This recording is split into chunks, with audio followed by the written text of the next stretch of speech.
একটি বিশেষ ঘোষণা, তোমরা যারা আমাদের গাজল সিভিল সার্ভিস একাডেমির অ্যাপ থেকে এসএলসি জিওগ্রাফির ইন্টারভিউয়ের গাইডেন্সের কোর্সটা নিয়েছিলে, তাদের দেখবে অ্যাপ্লিকেশনের মধ্যে কোনো ভিডিও কোনো পিডিএফ আর দেখা যাচ্ছে না, অর্থাৎ কোর্সটি ডিঅ্যাক্টিভেট হয়ে গেছে। তো এই ক্ষেত্রে বলে দিই, এই কোর্সটা আমি তৈরি করেছিলাম অক্টোবর মাসের 3 তারিখ থেকে। তখন এই কোর্সের আমি ভ্যালিডিটি রেখেছিলাম 6 মাস। ভেবেছিলাম যে 6 মাসের মধ্যে টোটাল ইন্টারভিউ প্রক্রিয়াটা কমপ্লিট হবে। তো যেহেতু 6 মাস হয়ে গেল, ইন্টারভিউ প্রক্রিয়াটা এখনও কমপ্লিট হয়নি, তাই কোর্সটা কিন্তু অটোমেটিকভাবে ডিঅ্যাক্টিভেট হয়ে গেছে।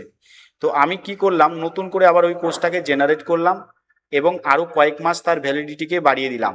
কিন্তু তোমাদের কি করতে হবে, নতুন করে 8 টাকা, 8 রুপিস, মানে 10 টাকারও কম নতুন করে পে করে সেই কোর্সটাকে আবার তোমরা অ্যাক্টিভ করতে পারবে। তো এর জন্য একটা কুপন কোড লাগবে। তোমরা যারা কোর্সটা আমার কাছ থেকে নিয়েছো, আমাকে পার্সোনালি এসএমএস করবে, আমি তোমাদের কুপন কোডটা দিয়ে দিব।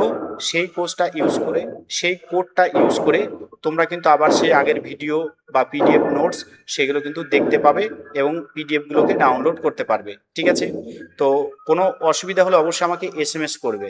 তোমরা যে নাম্বারটা আমার যে নাম্বারটা তোমাদের কাছে আছে সেটা দিয়ে এসএমএস করবে, আমি এসএমএসের মাধ্যমে তোমাদের কুপন কোডটা দিয়ে দিব। সেই কুপন কোডটা অ্যাপ্লাই করে তোমরা কিন্তু কোর্সটাকে আরও কয়েক মাস বাড়িয়ে নিতে পারো। ঠিক আছে?